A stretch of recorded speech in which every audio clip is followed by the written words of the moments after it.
नाज़रीन इकराम, काजी फाइज ईसा जो है वो जीत चुके हैं और फौजी अदालतें जो है वो बहाल हो चुकी हैं।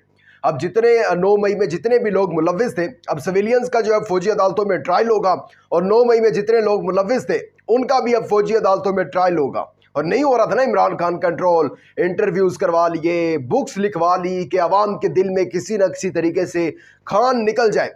कि फिर वो जो इन्होंने कोशिश की थी, फिर केपी से उसका जवाब आया, बाजोड़ से उसका जवाब आया शेर अफजल मरवत की निगरानी में, और ये लोग दंग रह गए कि ये क्या हुआ, ये तो हमने तो कोई और सोचा हुआ था काम, लेकिन ये तो इसके बरक्स हो गया, उल्टा हो गया इसके काम। और अवाम जो है वो तो लाखों की तादाद में वर्कर कन्वेंशन में आ रही है और अभी तो इन्होंने पंजाब में भी आना है। ये तो हमारा सत्यानाश कर देंगे, ये तो हमारी लॉन्च की हुई 2 जो पार्टियां हैं उनको भी खत्म कर देंगे। ये हम इनका करें तो करें क्या। आखिर फिर वही हुआ जिसका डर था और वही फौजी अदालतें बहाल हो चुकी हैं। इमरान खान का भी अब ट्रायल आप देखेंगे आने वाले दिनों में, ये आप सुनेंगे मेन स्ट्रीम मीडिया पर कि इमरान खान को 9 मई के साथ ज्वाइन करके इमरान खान का ट्रायल जो है वो फौजी अदालतों में मुंतकिल कर दिया जाएगा। इसके साथ साथ जो है आपको मैं बताता हूँ कि ये जो ट्रायल था ये कलअदम किसने किया था, क्यों हुआ था ये ट्रायल कलअदम, और उसके बाद ये जो ट्रायल है इसको दोबारा से इसका जो फैसला था वो कलअदम वाला मुअत्तल किसने किया। और आज जो है जस्टिस सरदार तारिक मसूद ने ऐसी ऐसी धमकियां लगाई हैं एतजाज एहसन और लतीफ़ खोसा, जो कि दोनों लीगल माइंड है पाकिस्तान के, कि आप हैरान हो जाएंगे कि क्या ये सुप्रीम कोर्ट ही थी, वाकई ही सुप्रीम कोर्ट थी। इस हवाले से आपको बताते हैं, लेकिन आगे बढ़ने से पहले चैनल को सब्सक्राइब करके शुक्रिया का मौका दीजिएगा, वीडियो को लाइक और शेयर लाजमी कीजिएगा।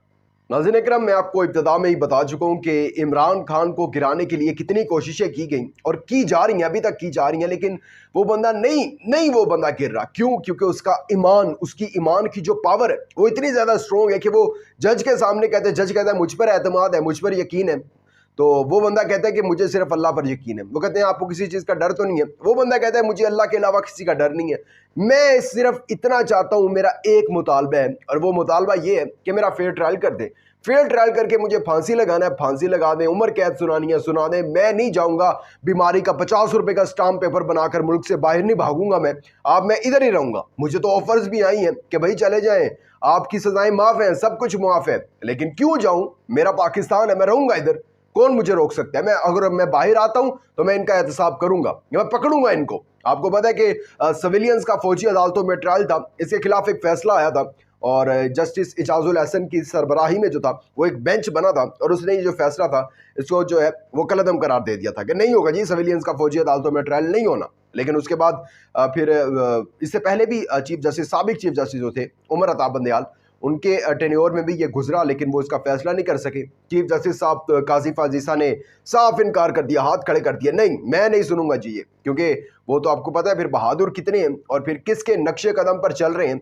और किन की अदालतों के लिए उन्होंने ये केस सुनना था, ये भी आपको पता है, जिनके नक्शे कदम पर चल रहे हैं। खैर उन्होंने भी इनकार कर दिया। उसके बाद एक अपील आई। अपील किस तरह आई थी? प्रैक्टिस एंड प्रोसीजर एक्ट के साथ जो है वो एक अपील आई, एक बेंच बनता है। अच्छा, जब प्रैक्टिस एंड प्रोसीजर आ जाए तो याद रखिएगा कि जो पहला बेंच होता है उससे बड़ा बेंच बनता है, कि अगर 5 रुकनी बेंच था पिछला तो अब जो है वो 6 रुकनी बेंच बनेगा। खैर जस्टिस तारिक मसूद जो था, लतीफ़ खोसा साहब ने जो था उनको कहा कि आप इखलाकी तौर पर जो है वो बेंच से अलहदा हो जाएं, और कहा जा सकता है इसमें कोई, और जजेस हो भी जाते हैं, इसमें कोई ये कन्वर्सेशन है, एक डिबेट चलती है वकला और जजेस के दरमियान, इसके अंदर कोई बुरी बात नहीं है। अगर ये इखलाकी तौर पे ही कहा है और इसके अंदर कोई गलत बात नहीं, आइन और कानून के दायरे में रहकर कहा है, आगे से जवाब ये आना चाहिए था कि ठीक है आपको इसके ऊपर कुछ तहफ़्फ़ुज़ात हैं। अगर जस्टिस तारिक मसूद को जो थे वो तहफ़्फ़ुज़ात थे उनकी बात से, या बुरी लगी उनकी बात, तो वो कुछ इसके ऊपर कानून और आइन के दायरे में रहते हुए कोई बात कर सकते थे। और होती हैं बातें ऐसी जो कि बड़े तमीज़ के दायरे में रहते हुए एक मुहज़्ज़ब अदालत से एक बातें आनी हैं आवाम तक, मेन स्ट्रीम मीडिया पर जो है ये चीज़ें चलनी हैं, तो जवाब आना चाहिए था। लेकिन जनाब की तरफ से जवाब ये आया, मुअज़्ज़ज़ जज की जानिब से यही जवाब आया कि मैं नहीं जो अपने आप को अलहदा करूँगा बेंच से।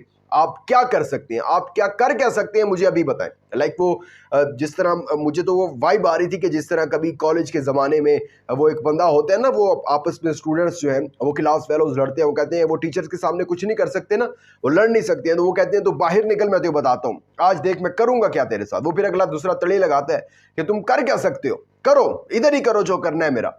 वो यानी कि इस तरह का माहौल सुप्रीम कोर्ट ऑफ पाकिस्तान से मेन स्ट्रीम मीडिया पूरी दुनिया देख रही है इस टाइम। ये मामलात जो हैं और उसके बाद इस तरह का बयान आना इंतहाई अफसोसनाक है। और इसके साथ साथ जो है इंतहाई मुझे जो एक सबसे इस चीज़ के अंदर ये जो समात हुई है सारी फौजी अदालतों में ट्रायल होना है, इसकी पूरी एक डिटेल है, लेकिन वही पुराने मामलात के 9 मई ये वो फलां फलां सब कुछ वही है। लेकिन एक चीज़ इसका मुझे आज इंतहाई वाकई अफसोस है, बाकी चीज़ों का शायद ना हुआ हो, सब कुछ हो रहा है इमरान खान के खिलाफ, पीटीआई के खिलाफ। क्यों मुझे अफसोस क्यों है? क्योंकि वो बंदा मुखलिस है इस कौम के साथ, इस पाकिस्तान के साथ। तमाम सियासी जमातों में अगर कायदे आज़म मोहम्मद अली जिन्ना के बाद और जुल्फ़िकार अली भुट्टो शहीद के बाद कोई शख्स है जो इस मुल्क के साथ वफादार है तो वो इमरान खान है। खैर, उन्होंने कहा जी जो ये कल 23 जवान इस धरती पर शहीद हुए, अल्लाह पाक उनके घर वालों को सब्र अता फरमाए, लवाहिकीन को सब्र अता फरमाए। उन्होंने कहा कि ये जो है ना, ये अगर ये नहीं हम पास करते ना, ये जो शहीद हुए ये भी जो है ये 23 नहीं, ये 46 हो जाएंगे, ये 50 हो जाएंगे अगर हम ये नहीं करते। यानी कि ये उसका कनेक्शन भी जो है वो इमरान खान से कनेक्ट करने की कोशिश कर रहे हैं और इनडायरेक्टली जो कहने की कोशिश की जा रही है कि ये सब जो है वो इमरान खान साहब की तरफ से हो रहा है और इमरान खान साहब की वजह से हो रहा है। इसका मास्टरमाइंड आने वाले दिनों में आप देखेंगे इमरान खान को करार दे दिया जाएगा 9 मई वाला सब मामलात में, और इमरान खान का केस भी जो है वो फौजी अदालतों में जो है चला जाएगा, शिफ्ट हो जाएगा। बिल फर्ज पॉसिबल नहीं है, बिल फर्ज साइफर में जो है अगर कोई थोड़ी बहुत रिलीफ मिल जाता है, कोई गुंजाइश निकल आती है, तो उसके बाद फौजी अदालतें इमरान खान के लिए तैयार है। गिराना मकसद है इमरान खान को, लेकिन वो नहीं गिरेगा बंदा, क्योंकि अल्लाह की लाठी बेआवाज़ है और उसका ईमान जो है वो इंतहाई मजबूत है। अपना बहुत ज़्यादा ख्याल रखेगा, अपना इंपॉर्टेंट फीडबैक इधर मत भूलिएगा। दीजिएगा इजाज़त, अल्लाह हाफ़िज़ और नासिर।